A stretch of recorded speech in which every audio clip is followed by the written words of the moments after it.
pónganse cómodos. Encontré 3 de las historias de Reddit más oscuras para ustedes hoy.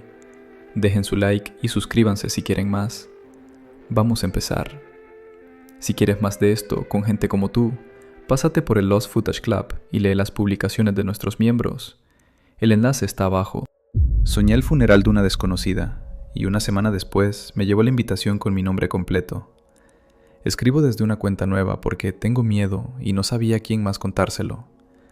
Me llamo Daniela, tengo 32 años y trabajo como higienista dental.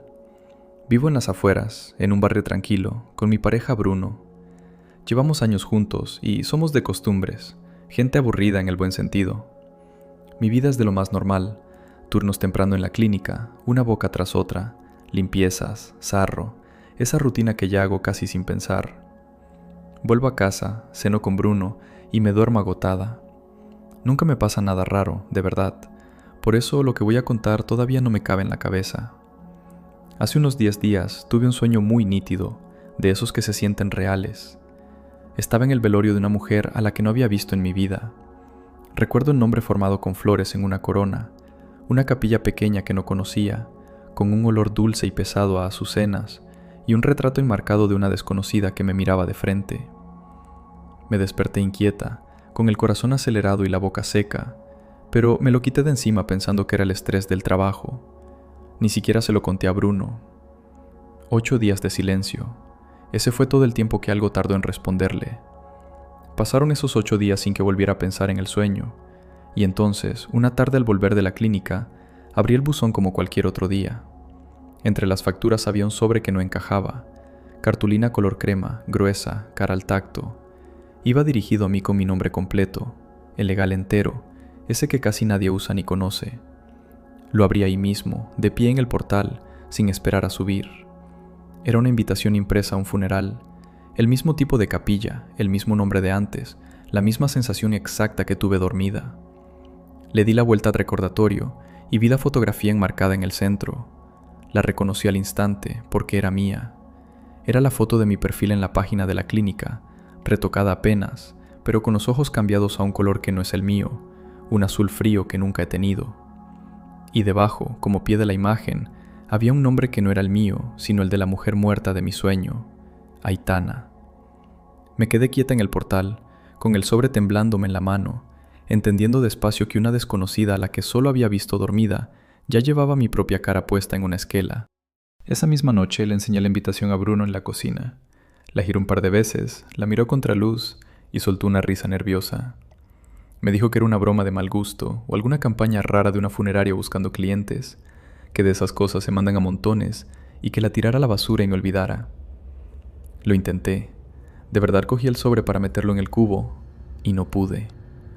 Me quedé con la cartulina en la mano como si quemara. Volví a sentarme y la examiné centímetro a centímetro. El nombre de la capilla estaba impreso abajo, en letra pequeña, y al leerlo se me cerró la garganta. Era exactamente la capilla de mi sueño, hasta un detalle que yo jamás habría podido inventar. Un mosaico de azulejos azules junto a la puerta, partido por una grieta en diagonal. Yo había visto esa grieta dormida, 8 días antes de tener este papel entre los dedos. Bruno seguía diciendo que eran imaginaciones mías, que el cerebro rellena huecos. Pero yo sabía lo que había soñado y lo tenía delante, impreso en tinta. Bruno se fue a dormir, Daniela no. Abrió el ordenador y empezó a tirar del hilo. Busqué el nombre de la capilla en internet y existía de verdad, en un pueblo a 1 hora de aquí, uno al que no he ido nunca. Es más, había un servicio realmente programado para los próximos días. Luego escribí el nombre de la muerta, Aitana, junto al de la capilla, y me salió una esquela real publicada hacía varios meses. Solté el aire aliviado un segundo hasta que amplié la foto. En esa esquela de internet el retrato era de otra mujer, una desconocida de verdad, mayor que yo, de cara redonda y pelo gris. No era mi rostro retocado, eran 2 versiones del mismo nombre de muerta, una con una cara real y otra, la del sobre, con la mía. Entonces hice zoom en mi propia foto del recordatorio impreso. La reconocí sin ninguna duda. Era la misma imagen exacta de la página de personal de mi clínica, la pública, la que cualquiera puede ver. Alguien la había descargado, Me había cambiado el color de los ojos a ese azul helado y me había enterrado bajo el nombre de una mujer muerta. No entendía quién tenía mi foto, ni por qué los ojos, ni por qué ese nombre. Cerré la cocina con llave, me serví un café a esa hora absurda y decidí que esa noche no iba a dormir, iba a seguir buscando. Esa madrugada me metí en todas las redes que se me ocurrieron y empecé a buscar mi propia cara. La encontré, pero no era yo. Había varios perfiles usando mis fotos, las mías de siempre, las del verano pasado, las de la clínica. Algunos llevaban el nombre de Aitana, otros llevaban una versión borrosa, a medias, de mi propio nombre, como si lo hubieran escrito mal a propósito. Y no eran cuentas vacías, recién hechas, tenían meses de historia, publicaciones, fotos con pie, comentarios, conversaciones enteras. Una de esas otras, yo había estado viviendo una vida paralela mientras yo dormía. Lo peor vino al revisar las respuestas. La copia había hablado con gente que conozco, había contestado a conocidos comunes, había dado los buenos días con palabras que yo uso, y encontré un hilo de mensajes tendido hacia Bruno, escrito imitando mi forma de hablar, mis muletillas, hasta el apodo tonto con el que lo llamo. Se me revolvió el estómago. En cada foto editada los ojos estaban cambiados a ese mismo gris helado. Lo entendí de golpe. El color no era un error, era una firma, una marca para distinguir la copia del original, para decir, en silencio, esta ya no es ella. Uno de ellos, Mariposa Negra, dijo: «Para, ¿la foto del recordatorio eras tú? ¿Estás segura de que no era alguien que se te parecía muchísimo?» Y la respuesta a eso fue: «Era yo, sin ninguna duda. Es la foto del perfil de la clínica que me hicieron hace 2 años. Le cambiaron el nombre y los ojos a un gris que yo no tengo, pero olvidaron tapar un lunar que tengo bajo la oreja. Lo reconocí al instante porque me lo veo cada mañana en el espejo. Por eso supe que no era una coincidencia ni un parecido. Era mi cara editada a propósito». El Cuervo de Oz comentó: «Lo que me hiela es que tuviera tu nombre completo y tu dirección física. Eso no se saca de un perfil público sin querer. Alguien te estuvo recopilando durante meses». Uno de ellos, Rafa del Sur, dijo: «Por favor, actualiza cuando puedas y guarda esa invitación en una bolsa. No la toques más de lo necesario, eso es prueba». Empezó a hacer capturas a toda prisa, y entonces algo al otro lado se dio cuenta. Hice caso y empecé a guardar pruebas como una loca. Captura tras captura, perfil por perfil, sin parar, con las manos temblando sobre el ratón. Tenía decenas de imágenes de esa otra yo, sus publicaciones, sus respuestas, el hilo con Bruno, todo. Y mientras estaba dentro de uno de esos perfiles, refrescando para guardar una conversación más, la página parpadeó y me saltó un aviso: «Esta cuenta ahora es privada». Lo vi pasar en directo, en ese mismo instante, mientras yo la miraba. No fue que la encontrara cerrada al día siguiente. Se cerró delante de mí, en tiempo real, justo cuando yo estaba husmeando. Como si al otro lado de la pantalla hubiera alguien sentado, mirándome mirar, y hubiera decidido que ya había visto suficiente. Me aparté de la mesa despacio, como si la persona estuviera en la habitación. Fuera ya empezaba a clarear y yo seguía con el café frío al lado, entendiendo que esto no era casualidad, ni una broma, ni un fantasma de mi sueño. Era alguien que sabía que yo, por fin, había empezado a buscar. Daniela desapareció del hilo durante días. Después volvió, con una sola entrada nueva. La detuvieron, pero ya había una tercera carpeta con otro nombre. Vuelvo porque os debía una respuesta, aunque ojalá no fuera esta. Llevé las capturas y la invitación a la policía, y con las marcas de tiempo escondidas en las fotos pudieron tirar del hilo. No era un sueño profético, ni una broma, ni nada del otro mundo. Una mujer llamada Paula llevaba meses construyendo una versión digital completa de mí.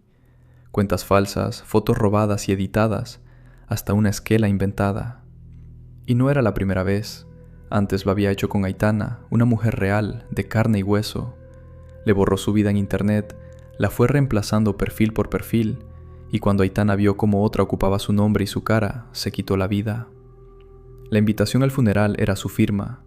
Obligaba a su siguiente objetivo a presenciar la muerte ya documentada del anterior. Yo no recibí un aviso. Estaba viendo mi propia desaparición, planeada y archivada con meses de antelación. Cuando los investigadores abrieron sus archivos, mi carpeta era la segunda, y había una tercera, ya preparada, con el nombre de otra mujer que ni siquiera sabe que existe. Los comentarios hicieron la cuenta que Daniela no había querido hacer en voz alta. Uno de ellos, Nocturna Lila, dijo: «Si lo entiendo bien, tú tenías que haber sido la de la esquela, no la que la recibe. Aitana fue la víctima anterior y tú eras la siguiente en esa lista. Te enviaron tu propio final por correo». Violeta que espera comentó: «Pensad en la tercera carpeta. Esa mujer está viva ahora mismo, haciendo su vida, sin saber nada. Hay que avisarla antes de que reciba su sobre color crema». Daniela volvió una última vez, no para buscar, sino para cerrar. «Os debo el final, así que aquí está». A Paula la identificaron y la detuvieron. Lo que la delató fueron las marcas de tiempo y los datos escondidos dentro de las propias fotos que reutilizaba una y otra vez. Cada imagen robada arrastraba un rastro silencioso que apuntaba directo a sus dispositivos. La esquela falsa, las cuentas, los mensajes a Bruno, todo terminó atado a ella, pieza por pieza. La policía me explicó que llevaba años haciendo esto, que yo no era ni la primera ni, de no haberla parado, la última. A la tercera mujer, la del nombre que ya aparecía en una carpeta preparada, sí llegaron a tiempo. La avisaron antes de que abriera ningún buzón. Es lo único limpio que saco de todo esto. Una sola persona que nunca tendrá que ver su propia cara colocada sobre la de una muerta. Pero la justicia llegó tarde para lo que de verdad pesa. Aitana ya estaba muerta mucho antes de que yo soñara nada, y nada de esto la devuelve. Y mi parte tampoco se borra del todo. La esquela falsa que armó con mi rostro la guardaron los buscadores antes de que pudiéramos quitarla, y por mucho que reclamemos, quedan copias en caché que no se van. Mi nombre va a salir junto a la palabra difunta para cualquier desconocido que lo escriba, puede que para siempre. Legalmente he recuperado mi nombre, pero ya no es del todo mío. En algún rincón indexado sigue habiendo una versión muerta de mí, con esos ojos grises que jamás tuve, sonriendo a la cámara de la clínica como si nada. Un comentario señaló: «El detalle del color de ojos cambiado me destroza. No querían que parecieras tú, querían crear a otra persona usando tu cara». Un usuario llamado Regina del Norte escribió: «Acabo de buscar tu nombre y la esquela en caché todavía carga. Me da escalofríos que siga ahí, intacta, después de todo lo que has pasado». Tomás en línea comentó: «Gracias por avisar. Ojalá no me toque nunca, pero al menos ahora sé que algo así puede existir y hay que prestar atención». Y con esa cerramos. Vamos con la siguiente. Viajé al pueblo de mi abuela para conocer a mi familia, y descubrí que el pueblo entero llevaba generaciones esperándome. Me llamo Vega, tengo 37 años y soy contadora. Me paso los días cuadrando libros ajenos, persiguiendo céntimos hasta que la columna de la izquierda encaja con la de la derecha. No creo en fantasmas ni en maldiciones. Creo en los números, y los números nunca me han mentido. Vivo en un estudio diminuto en un sótano que comparto con 2 compañeras de piso, así que ni siquiera me planteé que aquel viaje pudiera cambiarme nada. Por eso me cuesta tanto escribir esto. Mi madre murió hace 4 meses. Entre sus cosas dejó un sobre lacrado que supuse que sería papeleo de la herencia, escrituras viejas, lo de siempre. Ni lo abrí. Mi primo Joaquín, el mismo que se encargó de toda la parte legal del testamento, insistió con mucho cariño en que antes de revisar esos papeles, fuera al pueblo de montaña de mi abuela, allá arriba, a conocer por fin a la familia. Lo repitió tantas veces, tan dulce, que acabé cediendo. Pensé que le seguía la corriente a un sentimentalismo de luto. Cogí 3 días de vacaciones y subí. Lo que encontré allá arriba no cuadraba con ninguna cuenta. El pueblo me recibió de una forma que todavía no sé explicar. Mujeres que no había visto en mi vida me abrazaban llorando, me llamaban por mi nombre, decían que era idéntica a mi madre y a mi abuela. Al principio lo achaqué a que en los pueblos pequeños todos se conocen y una cara nueva es un acontecimiento. Un guía local, Álvaro, se ofreció a enseñarme los alrededores. Hablaba despacio, con calma, y me llevó hasta la casa de la Anunciación, un viejo convento sanatorio que regenta una hermandad de mujeres desde hace siglos. Me contó la leyenda como quien regala una postal bonita, que cada generación, una hija de mi linaje era llamada a servir en la casa, que era un honor antiguo, una cadena de mujeres cuidando a otras. Sonreí por educación, folclor de montaña. Entonces entramos en la galería de retratos, hileras de hermanas cuidadoras, fotos descoloridas, y allí, con el hábito puesto y sonriendo dentro de ese edificio, estaba mi abuela, la misma a la que toda mi familia jura que enterramos en la ciudad en 1989. La foto tenía una fecha escrita a mano, 5 años después. Viva. Nunca emigró, nunca se fue. No pegué ojo esa noche pensando en la foto.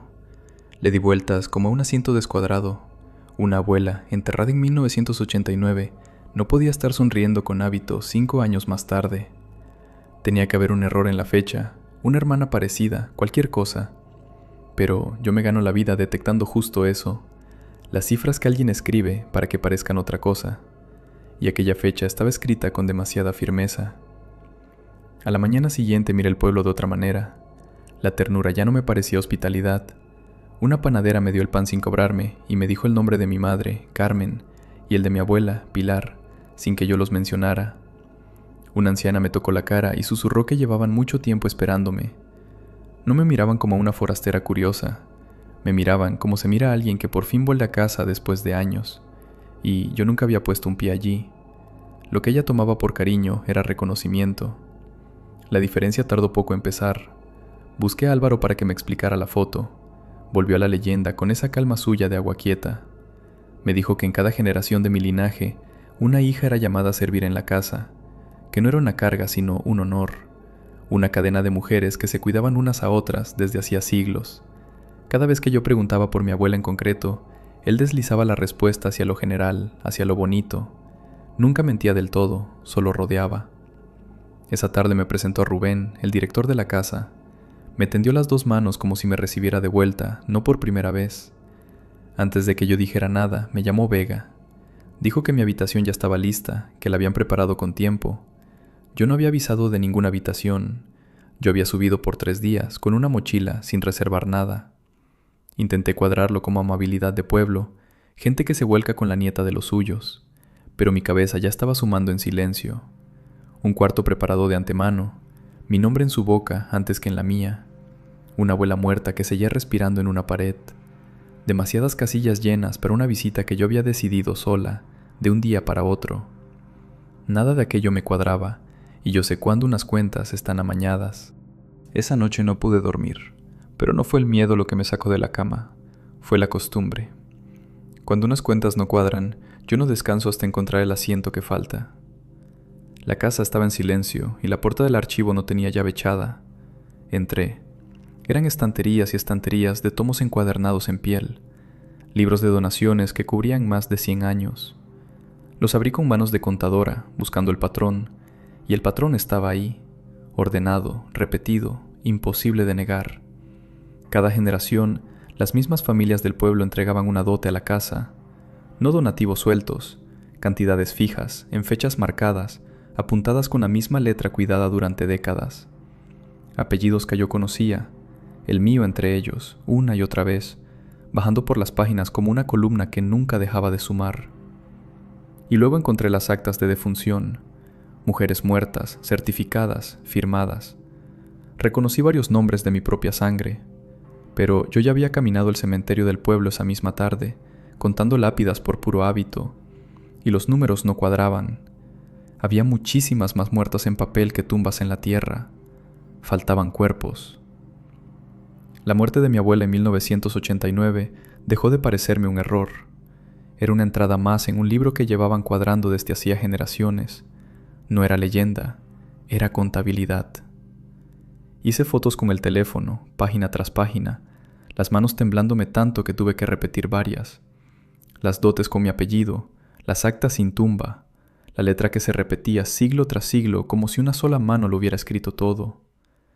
No entendía aún del todo lo que significaba, ni había abierto los papeles de mi madre, ni se me pasó por la cabeza el nombre de Joaquín. Solo sabía una cosa con la certeza con la que cierro un balance. Aquello era un fraude antiguo, enorme, y mi familia llevaba dentro de él más de un siglo. Devolví cada tomo a su sitio, exactamente en el orden en que estaban. A las 5 de la madrugada cogí la mochila, dejé la habitación que alguien me había preparado sin pedirla, y bajé andando hasta la carretera, hacia la ciudad, sin despedirme de Álvaro ni de Rubén. Mientras el pueblo se hacía pequeño en el retrovisor del primer coche que me recogió, me prometí que no volvería a subir nunca. Creí que con irme bastaba.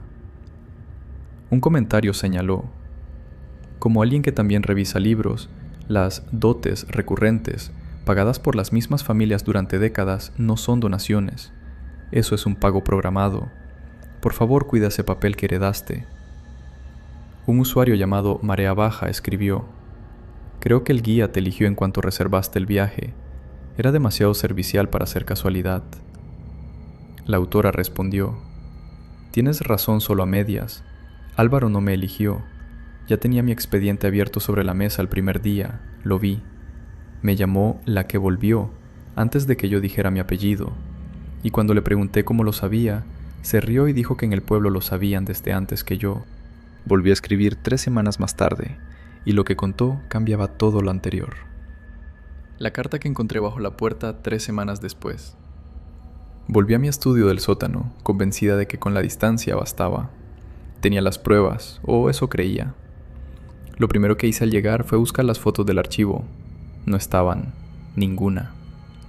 Recordé entonces que la única vez que tuve señal decente para enviármelas por correo fue desde el ordenador de la oficina de Álvaro, el único del pueblo, y que él se ofreció tan amable a dejarme usarlo.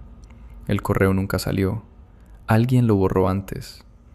Y las copias del teléfono también habían desaparecido, como si la galería entera se hubiera vaciado sola.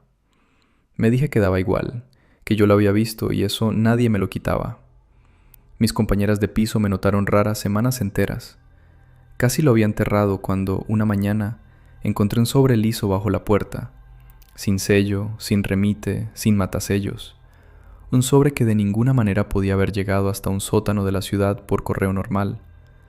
Dentro, una sola línea con esa letra cuidada que yo ya conocía de los libros.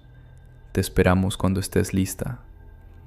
Esa carta fue lo que por fin me empujó a abrir el sobre lacrado de mi madre, el que llevaba 4 meses sin tocar creyendo que era papeleo de la herencia. No era una herencia, era un compromiso firmado, un contrato con la Casa de la Anunciación en el que mi propia madre, Carmen, había puesto mi nombre cuando yo tenía 3 años, mucho antes de que yo pudiera hablar por mí misma. Mi firma no existía, claro, existía la suya, comprometiéndome a mí. Y entonces todo cuadró de golpe, con la limpieza fría de un balance que por fin encaja. Joaquín, mi primo, el que gestionó toda la herencia, el que me empujó con tanto cariño y tanta insistencia a subir al pueblo antes de revisar los papeles. Lo sabía, lo supo siempre. No me mandó a conocer a la familia, me entregó. La ternura del pueblo no era bienvenida, era un inventario comprobándose, mirando si la pieza que esperaban desde hacía 37 años había llegado por fin en buen estado.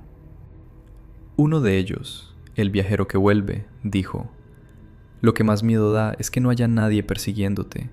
La paciencia de esa gente es la amenaza. Uno de ellos, Noches de Octubre, dijo: necesito que alguien me explique cómo un pueblo entero guarda un secreto así durante generaciones sin que se filtre nada. Alguien en las respuestas añadió: porque no es un secreto para ellos, es su identidad. Cuando todos cobran la misma dote y todos enterraron ataúdes vacíos, callar no es traicionar a nadie, es protegerse a sí mismos. He pensado 1000 veces en ir a la policía, y 1000 veces he terminado en el mismo sitio. No hay ningún delito que yo pueda demostrar. No hay un cuerpo, no hay un rescate. Nadie me secuestró, nadie me amenazó a gritos. Solo hay papeles antiguos, una firma que no es la mía sino la de mi madre, Carmen, y un pueblo entero que sonríe. ¿Qué denuncio exactamente? ¿Que me trataron con cariño? ¿Que me prepararon una habitación sin que yo la pidiera? ¿Que un hombre amable me enseñó una foto vieja? Soy contadora, llevo media vida sabiendo qué es una prueba y qué aguanta delante de un juez, y la verdad es que no tengo nada en las manos. Las fotos del archivo se borraron del ordenador de Álvaro antes de que el correo saliera. Las copias de mi teléfono desaparecieron solas, como si la galería se hubiera vaciado mientras yo dormía. Lo único que conservo es un sobre con una sola línea y un contrato firmado hace 34 años, contra una niña de 3 años que todavía no sabía decir su propio nombre. Lo peor no era la amenaza, Era el silencio de quien sabe que no hace falta amenazar. Y eso es lo que más me cuesta explicar a quien no lea. Nadie me persigue. No ha vuelto a aparecer Álvaro. Rubén no me ha llamado. Joaquín sigue mandándome mensajes cariñosos preguntando cuándo nos vemos, como si nada. La hermandad no necesita perseguir a nadie. Lleva generaciones esperando y sabe hacerlo, con esa paciencia fría del interés que se acumula solo, sin prisa, sumando en la sombra mientras una vive su vida creyéndose libre. Saben que el sobre llegó, saben que lo leí, y saben que mi nombre sigue grabado en una piedra a cientos de kilómetros de este sótano, junto a una fecha que yo nunca elegí, esperando a que alguien venga a completarla. Mi propia familia me vendió antes de que yo pudiera negarme, y esa cuenta nunca se cerró. No escribo esto pidiendo que me rescaten, porque ya he entendido que de aquí no se rescata a nadie. Escribo para que quede apuntado en alguna parte, para que si un día dejo de contestar, alguien sepa ir a contar cuántas tumbas de ese cementerio están vacías por dentro. Un usuario llamado Rubén no es ese Rubén. Escribió: que los certificados de defunción no tengan tumba es lo más perturbador. Las declararon muertas para que nadie las buscara, pero las tenían vivas dentro. Alguien en las respuestas añadió: tu primo te regaló el viaje. Nadie regala un viaje a un sitio así por cariño. Aléjate de él hasta que sepas qué firmó tu madre. Y con esto, pasamos a la siguiente historia. Una cliente de mi farmacia murió justo cuando su cuidadora lo predijo, y ahora esa mujer aparece en todos los sitios a los que voy. Tengo 31 años y soy farmacéutica en una botica de barrio, de esas donde te sabes el nombre de cada persona que cruza la puerta. Vivo sola en un condominio, sin pareja, sin compañeros de piso, solo con mi perro que me espera detrás de la puerta cada tarde cuando vuelvo del mostrador. Mi vida es rutina pura, y supongo que por eso lo que voy a contar me revuelve tanto. Entre mis clientas habituales estaba Carmen, una señora mayor que durante meses vino sin falta apoyada en el brazo de su cuidadora, Lucía. Lucía era paciente, hablaba bajito, siempre con una sonrisa amable, de esas personas a las que nadie mira dos veces. Carmen casi nunca decía nada. Era Lucía quien recogía las recetas, quien firmaba los papeles, quien lo gestionaba todo. Lo que empezó a inquietarme es algo que quizás solo una farmacéutica notaría. Las recetas de Carmen fueron cambiando de una forma rara. Los sedantes subían de dosis, cada vez más fuertes, las renovaciones cada vez más juntas. Yo lo apuntaba, lo dudaba, lo volvía a mirar. Nada era ilegal, todo llevaba su sello, pero algo en aquel goteo me raspaba por dentro. Algo no encajaba. ¿Por qué nunca hablaba Carmen?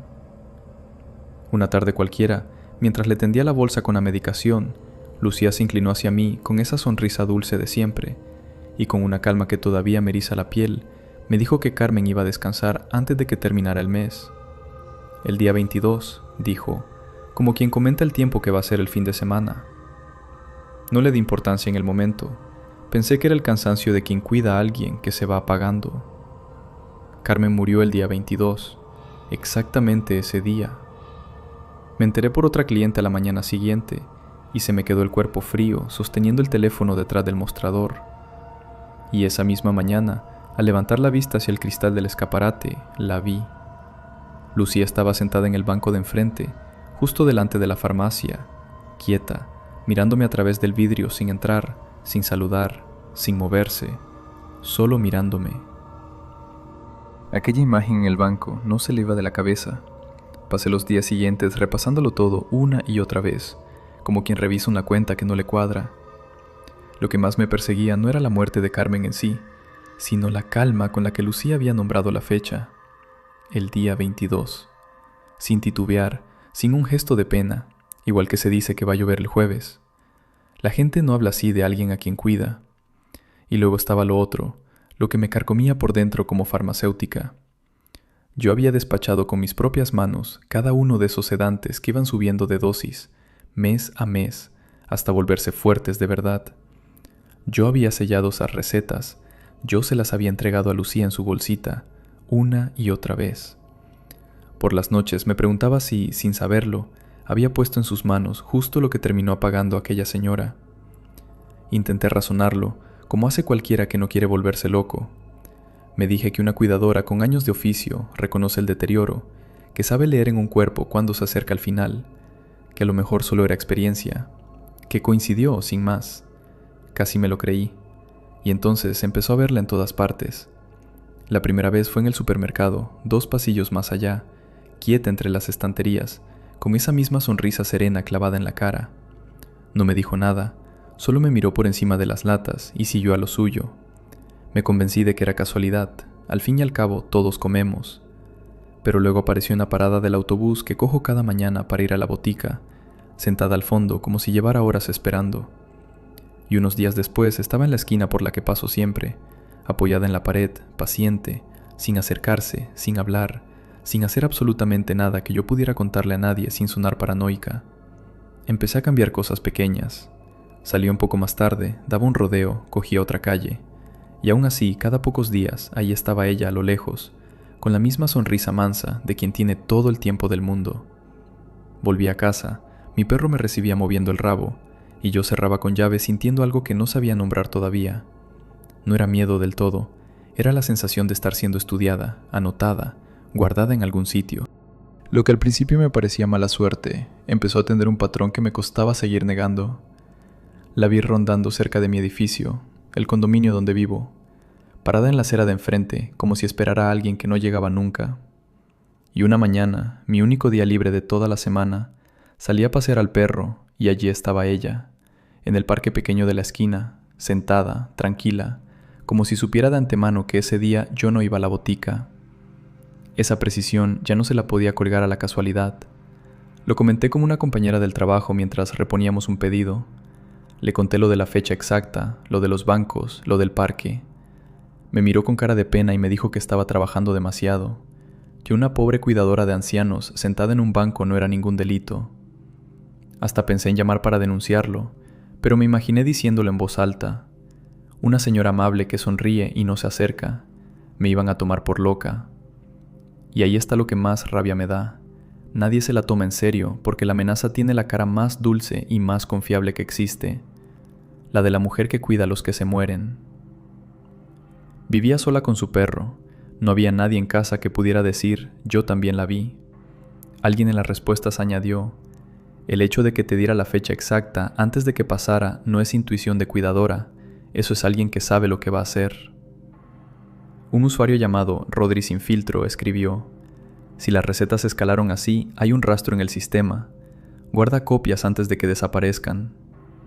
La autora respondió, ya las imprimí, las tengo en casa de mi madre. Y hay algo que no puse arriba.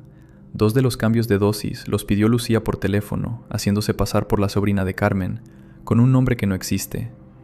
Lo confirmé llamando yo misma al médico. Lleva tiempo practicando esto. Esa noche, después de leer los comentarios, me quedé despierta con el ordenador en las rodillas y el perro hecho un ovillo a mis pies. La gente tenía razón en una cosa. Si quería que alguien me creyera, necesitaba saber quién era Lucía de verdad. No la mujer mansa de la bolsita de la medicación, sino la persona detrás de esa sonrisa. ¿Cuántos ancianos había cuidado antes de Carmen? ¿Qué pasó con cada uno de ellos? ¿De dónde salía? ¿Dónde vivía? ¿Qué dejaba detrás cuando se iba? Empecé por lo poco que tenía, su nombre completo en los papeles antiguos de las recetas y aquel nombre falso de sobrina que ella misma se había inventado. Tiré de ese hilo durante días, llamando, buscando, cruzando fechas, y lo que fui encontrando me revolvió mucho más que cualquier banco vacío frente al escaparate, porque resultó que Carmen no era la primera, ni de lejos.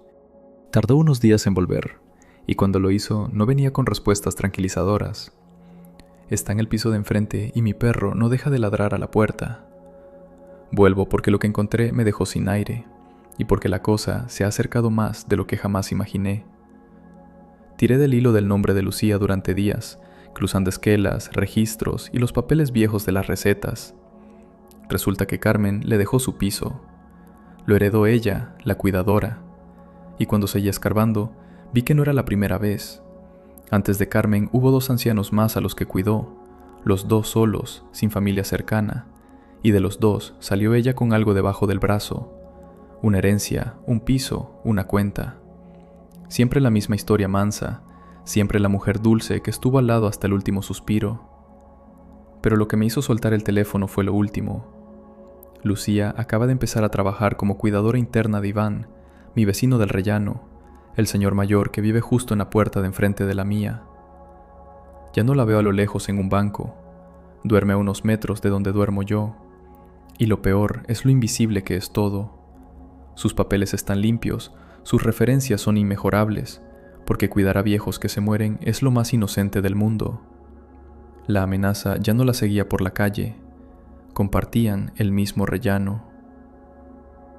Un comentario destacado dice: mi abuela tuvo una cuidadora así, encantadora con todos menos cuando creía que nadie miraba. Hazle caso a tu instinto, no a su sonrisa. Alguien en las respuestas añadió: farmacéutica aquí también. Si las recetas de una paciente escalan así de rápido en sedantes, eso deja un rastro. Guarda copias de todo antes de que desaparezcan del sistema. En los comentarios, alguien escribió: ya no tiene que seguirte, ya vive enfrente de ti. Esa es la parte que me revienta. Alguien más añadió: exacto, y encima con coartada perfecta. Si la ven en el edificio, está trabajando, cuidando al vecino. Nadie va a sospechar de la señora que le lleva la sopa al viejo del 4B. Llevo toda mi vida oyendo que la persona más buena del mundo es la que cuida de los ancianos, la que les da la mano cuando nadie más lo hace. Por eso nadie me cree, porque lo que cuento suena absurdo. Una señora dulce, paciente, que sonríe y lleva la sopa. Y esa misma mujer ha conseguido meterse hasta el otro lado de mi rellano, a unos pocos metros de mi cama, sin que nadie mueva un dedo. Sus papeles están limpios, su cara inspira ternura, y yo soy la histérica que ve fantasmas donde solo hay una cuidadora. Escribo esto ahora mismo, temblando, porque está pasando mientras tecleo. Llevo casi 20 minutos con el perro plantado delante de la puerta de entrada, ladrando sin parar, con el pelo del lomo erizado, mirando esa rendija de debajo de la puerta, como si al otro lado hubiera algo. No se calla, no se ha callado en todo este rato, y eso él no lo hace nunca. Y entonces vio el sobre. Hace un momento me ha acercado de puntillas, con el corazón en la garganta, y he visto un sobre blanco asomando por debajo de la puerta. Lo he abierto con las manos heladas. Dentro había una sola hoja, escrita a mano, con una letra cuidada y redonda de persona mayor. Era mi horario de turnos de la botica, los míos. Todos los días, todas las horas, las semanas que vienen, copiados uno a uno. Sabe exactamente cuando no estoy en casa, sabe cuando este piso se queda solo, con el perro dentro y nadie más. No sé qué hacer, no me atrevo a abrir la puerta, y mi vecino Iván duerme a 3 metros, a su lado, sin tener ni idea de quién le da las pastillas cada noche. Os escribo porque no se me ocurre nadie más a quien acudir, porque la gente a la que se lo cuento en persona me mira como si exagerara. Por favor, decidme qué hago. El perro sigue ladrando y yo sigo mirando esa puerta. Clau dormida, comentó. 2 ancianos antes y ahora vive del piso de Carmen. Por favor, dime que ya hablaste con la policía y no solo con nosotros. Un usuario llamado Thomas Querty escribió: el sobre con tu horario de turnos por debajo de la puerta me ha helado. Eso es un mensaje directo. Sé cuando no estás en casa. Hasta aquí la historia de hoy. Gracias por quedarte hasta el final, y si estos relatos te acompañan, suscríbete para no perderte el próximo.